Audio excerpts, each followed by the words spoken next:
Hello, hello. We are doing chapter 6. It is a late night, let me get comfortable in my chair here, book club happening, but it's Thursday, and here we are.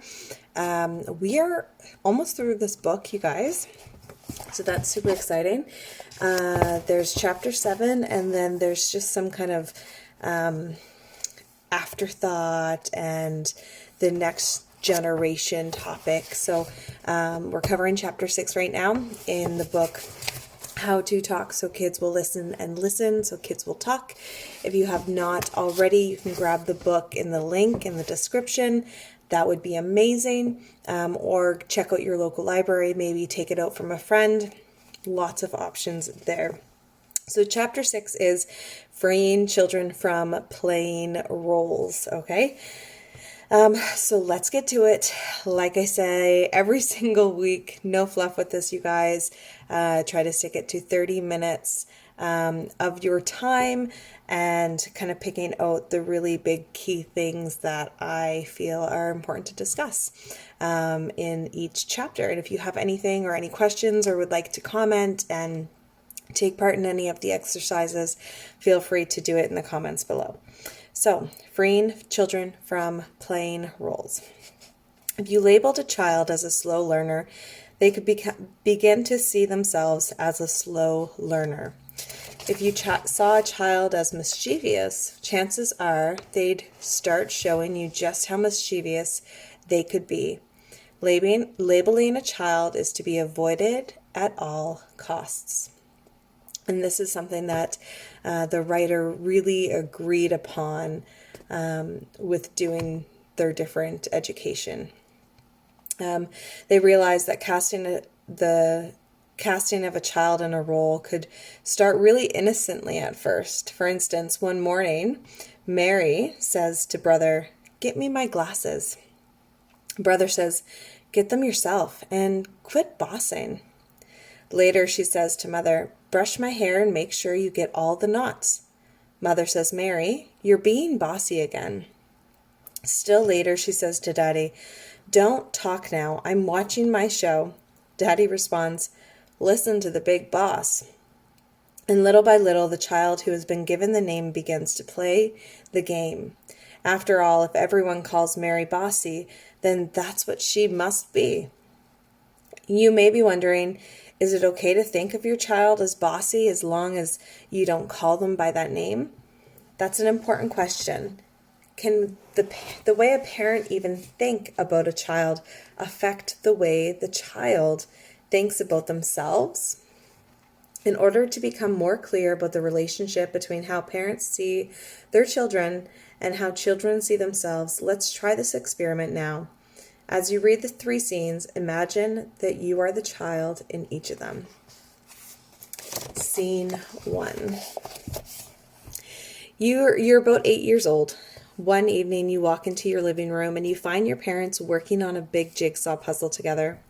As soon as you see what they're doing, you ask if you can do the puzzle with them. Mother says, "Did you do your homework yet? Were you able to understand it?" You say yes, and ask again if you can help with the puzzle. Mom says, "Are you sure you understood all the homework?" Father says, "I'll go over the math with you a little later." Again, you ask to help. Father says, "Watch carefully how Mom and I do the puzzle, and then we'll let you see if you can put a piece in." As you start to lower a piece into place, Mother says, "No, dear, can't you see that piece has a straight edge? How can you put a straight edge in the middle of a puzzle?" She sighs heavily.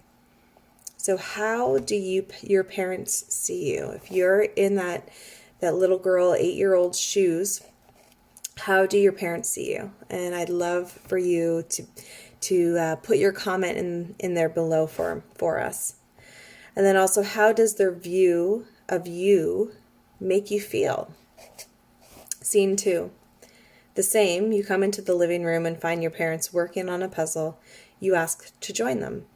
Mother says, "Don't you have something else to do? Why don't you go watch television?" Your eye suddenly spots a piece of the chimney in the puzzle. You reach for it. Mother says, "Watch out, you'll ruin what we've done." Dad says, can't we ever have a peaceful moment? You say, please, just this one piece. Dad says, you never give up, do you? Mother says, okay, one piece, but that's it. She looks at Father, shakes her head, and rolls her eyes. How do your parents see you? Again, I would love to hear your comments below. And how does their view of you make you feel? Scene 3. The same. As you see your parents working on the puzzle, you step closer to look at it. You ask, can I help? Mother nods and says, sure, if you'd like. Father says, pull up a chair.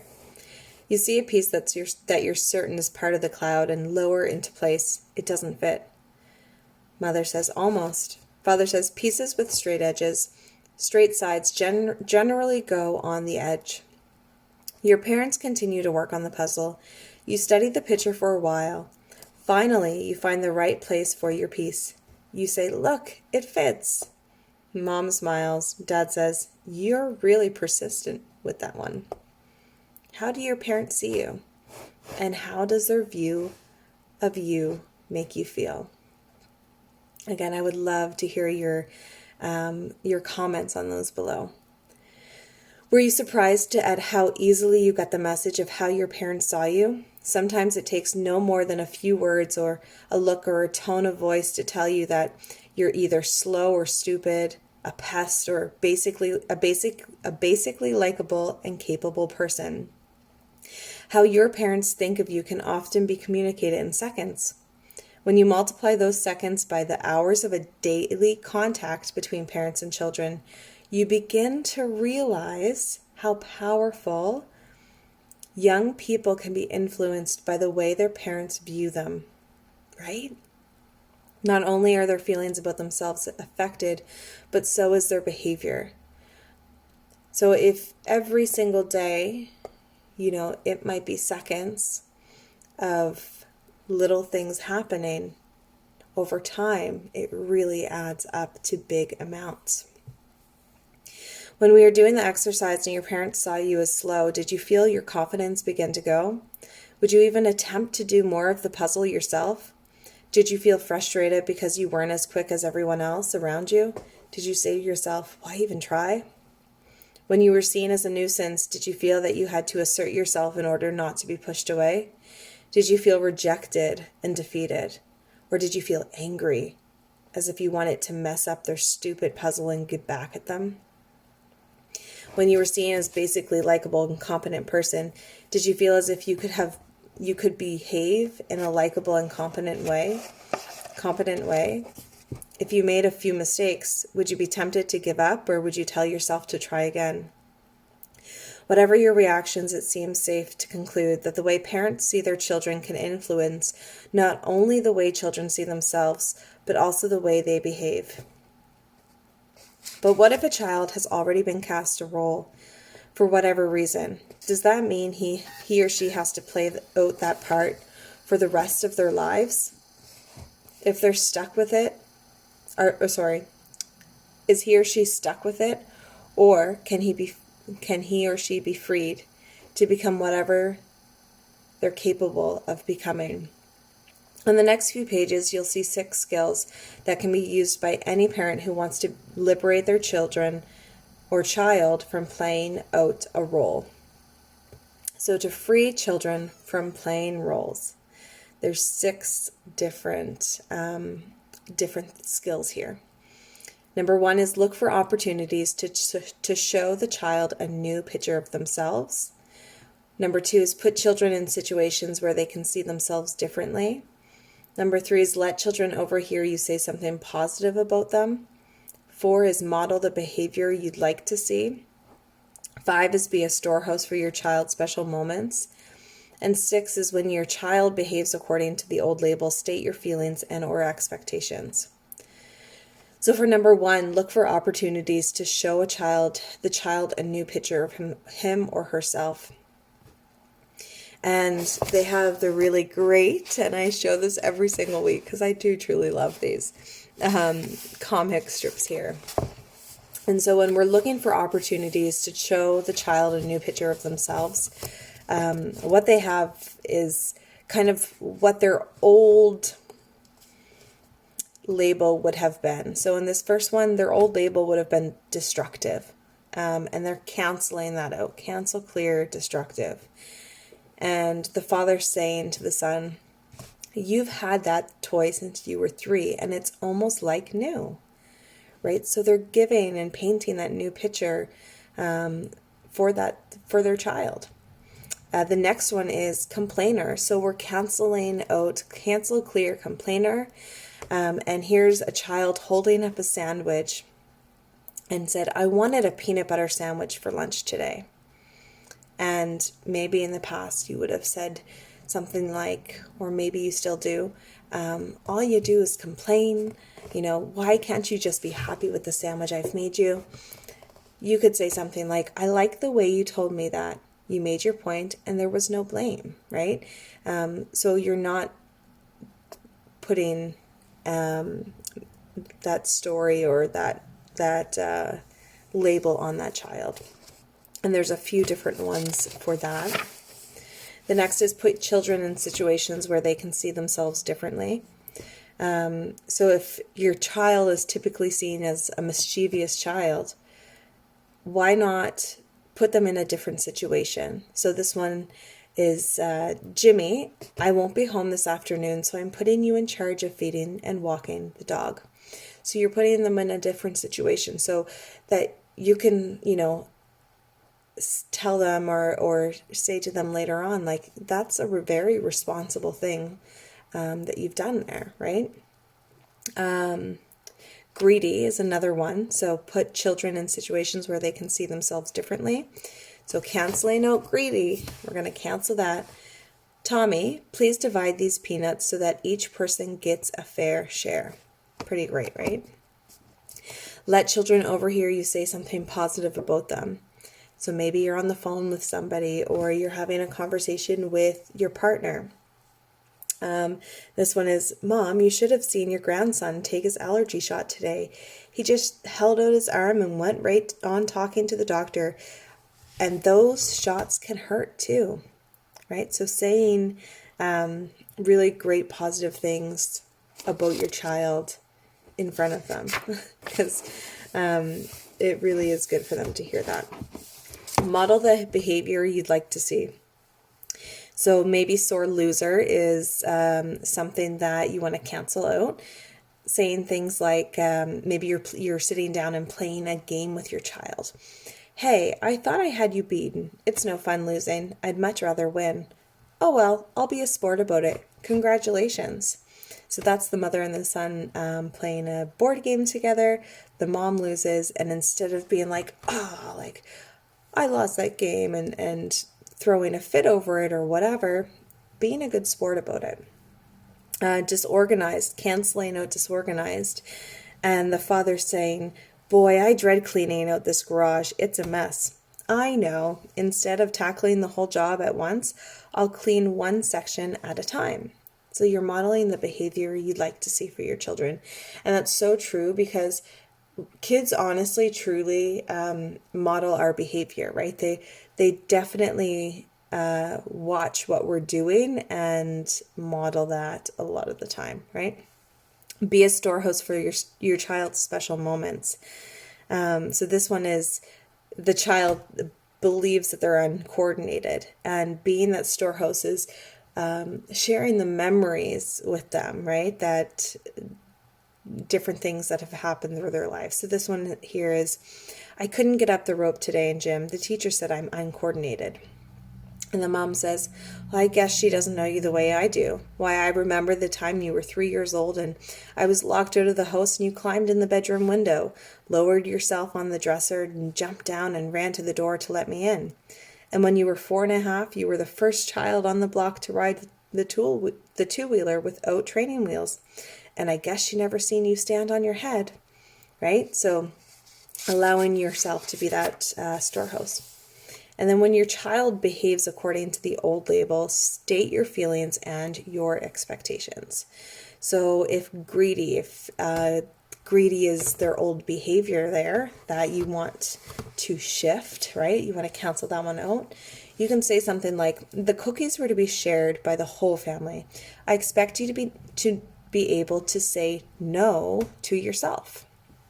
What about a whiner, right? Do we have some whiners in the house?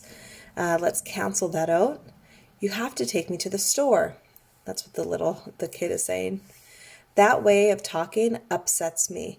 Can you ask me in another way? I love that one. I really do. Destructive. It bothers me to see these new train tracks stepped on and bent. I expect them to be put back in the box when they're not being used.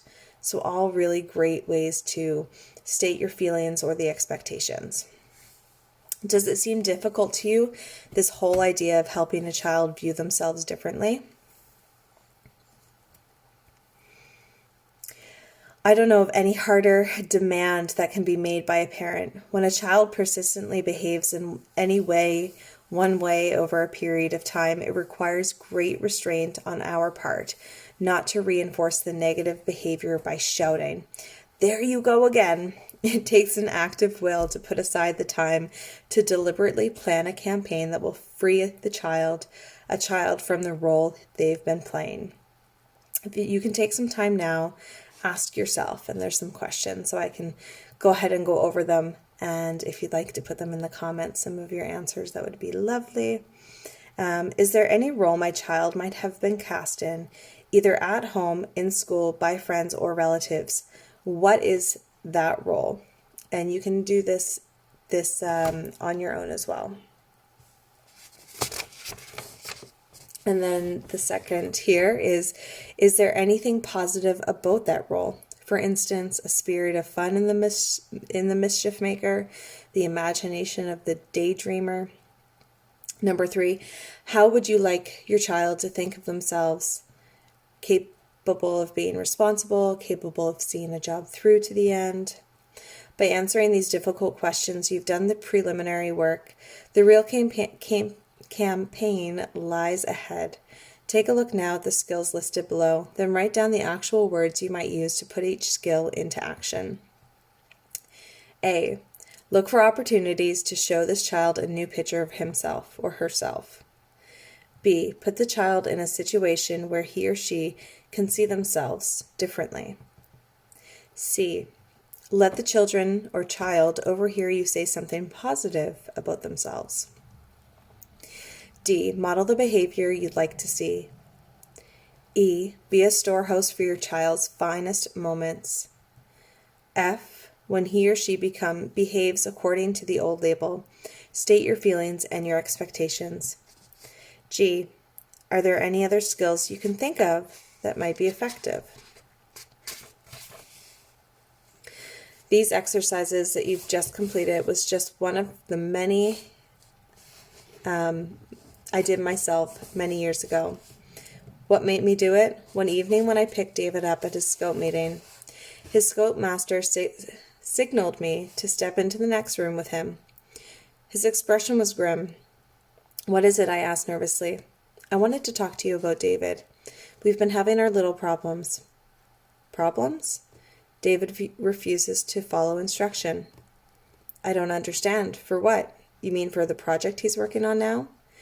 He tried to smile patiently. "I mean for all the projects we've been working on since the beginning of the year. When your son gets an idea in his head, you can't budge him. He has his own way of doing things and he won't listen to reason. Frankly, the other boys are getting a little fed up with him. He takes up a lot of the group's time. Is he stubborn at home too?" I don't remember what I answered. I babbled something, herded David into the car and left quickly.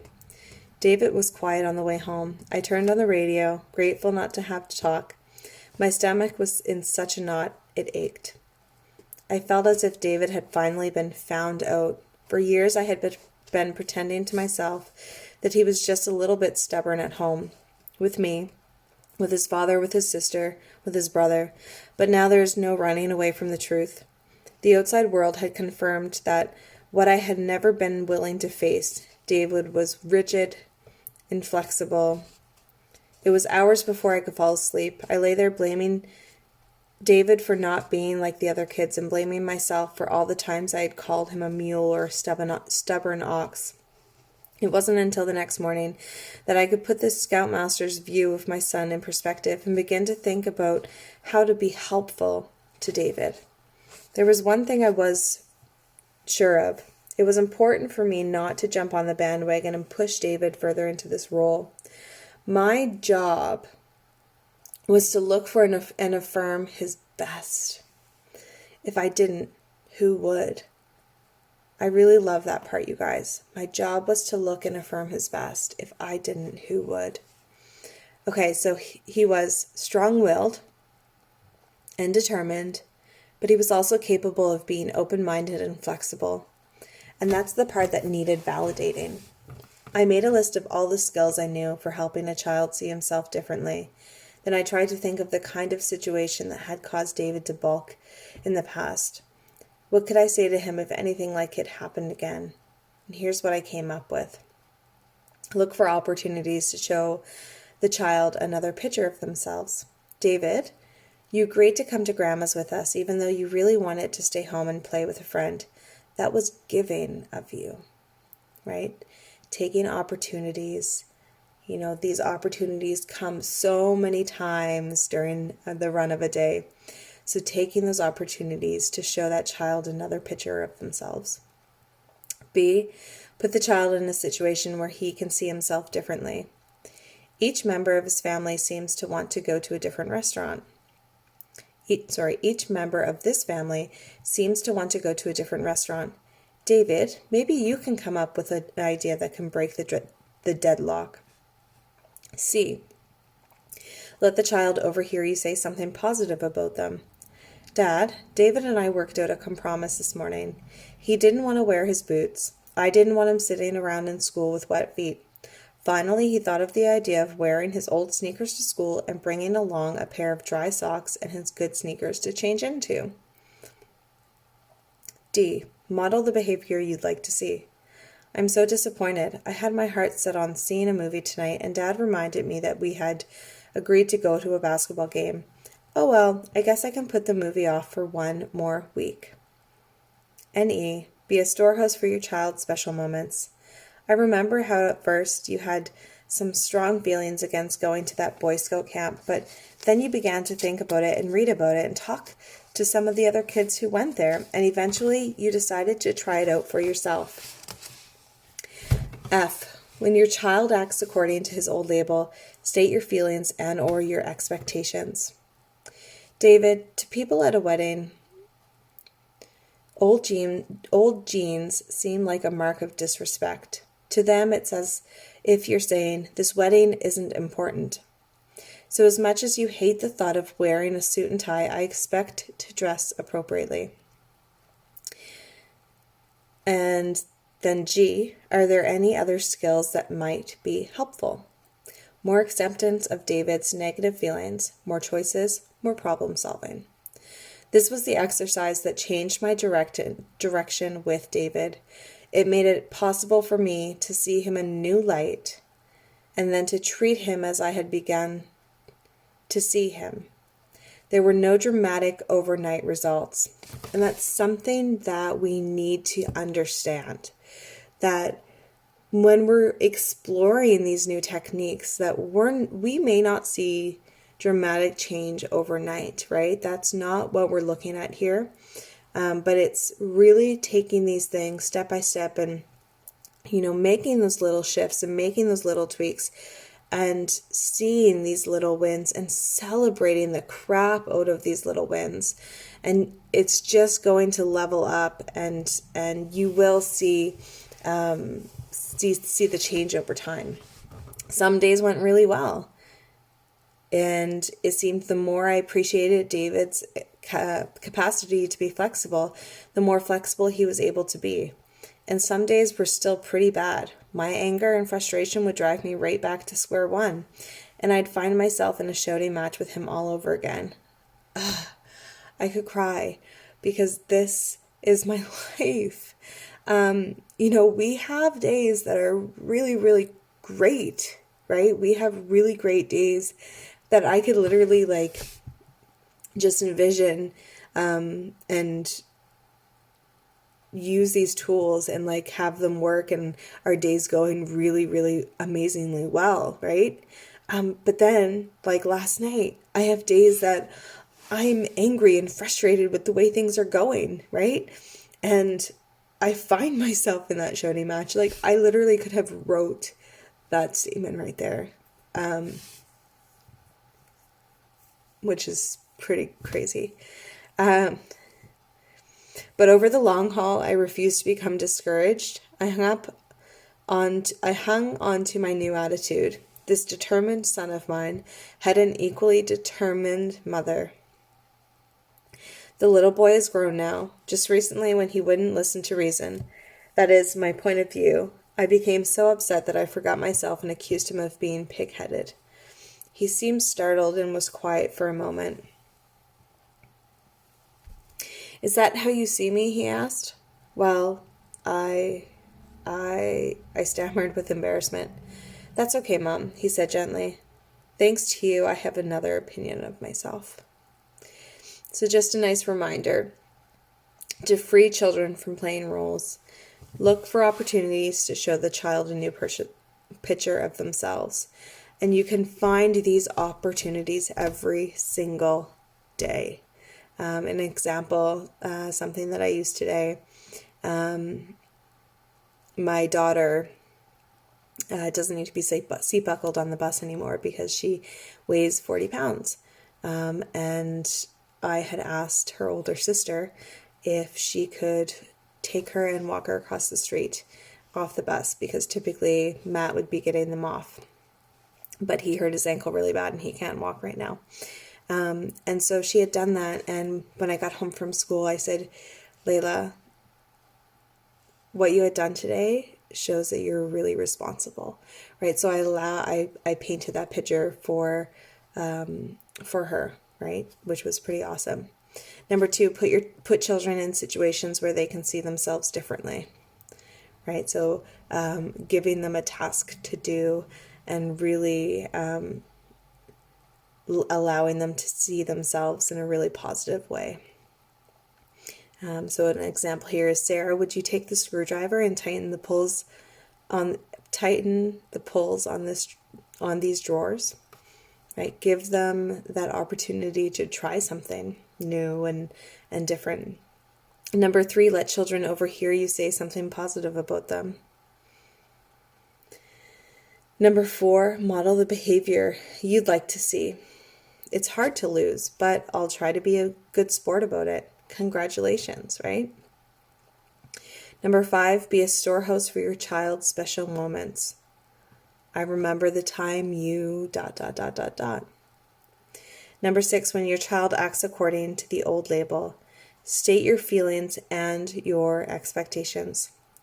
I don't like that. Despite your strong feelings, I expect sportsmanship from you. You're allowed to tell your child you don't like something, right? You're allowed to tell them your feelings. I don't like that because it makes me feel this way, X, Y, and Z. So that is what we have for Chapter 6, Freeing Children from Playing Roles. Thank you so much for tuning in with this chapter. Like I said, it hit me in a few places because I feel like I can literally write a lot of the words in this book because it is basically my life in some ways. And so I hope that you're gaining some inspiration and some tools that you can keep in your back pocket as well. Remember that things don't change overnight, and we are all on this journey of parenting and learning new things every single day. And some days we may have really, really awesome days. And other days, it may feel like we're just failing at all the things, right? And you might go back to your old ways. But just remember that if you continue to move forward, you're just going to continue to grow and level up in this life. So thank you so much for being here. Again, if you have not already grabbed the book, go ahead and click the link get your book. I have it linked with Amazon, so you can get it at the best price that I have been able to find it at. Local library, maybe a friend. There's lots of options out there. But you guys have the best day. See you.